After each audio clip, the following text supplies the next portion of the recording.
Associated with the military, and tragically it was a fierce form of discipline that saw the British Army condemn more than 300 soldiers to death for mutiny, desertion and other crimes.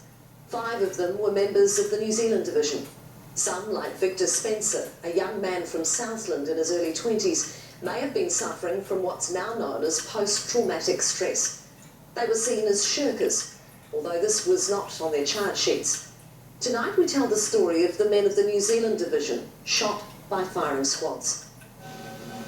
5 members of the New Zealand Expeditionary Force, 2 were Australian, were found guilty of military offences and shot at dawn during World War I.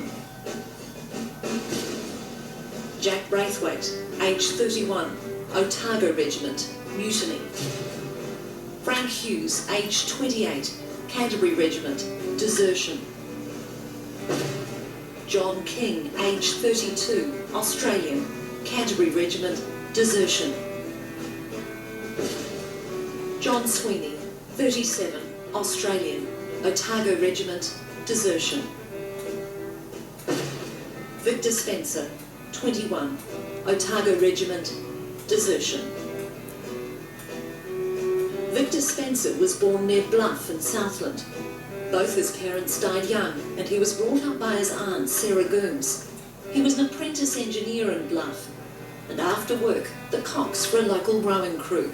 He couldn't wait to join up, and in August 1915 was on his way to Gallipoli. He was 18.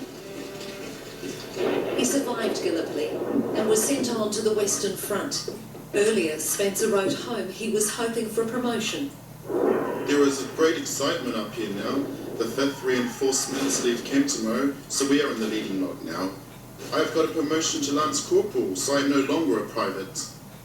By July 1916, he and some of his Otago battalion had spent a month in the trenches without respite. Stress took its toll. He describes his experiences. While in the trenches at Omontea, I was blown up and was in hospital for a month, suffering from shell shock. Up to this time, I had no crimes against me.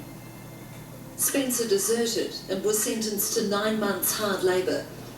Then again, back into the firing line. Since then, my health has not been good and my nerve has been completely destroyed. He deserted again and was found 2 months later with a French woman and his 2 children.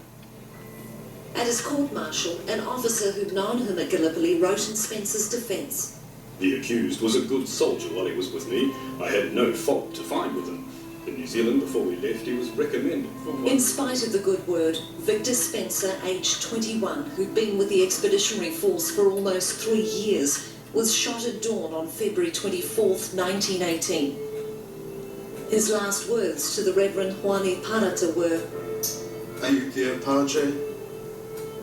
The Padre was there.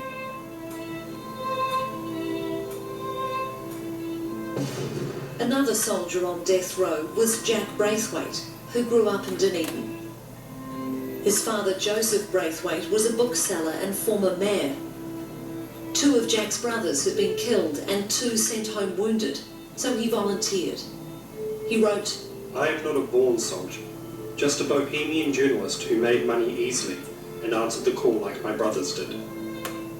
But Jack Braithwaite was often in trouble with his superiors.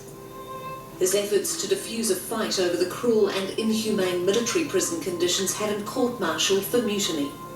There is no more patriotic country in the world than my dear country, New Zealand.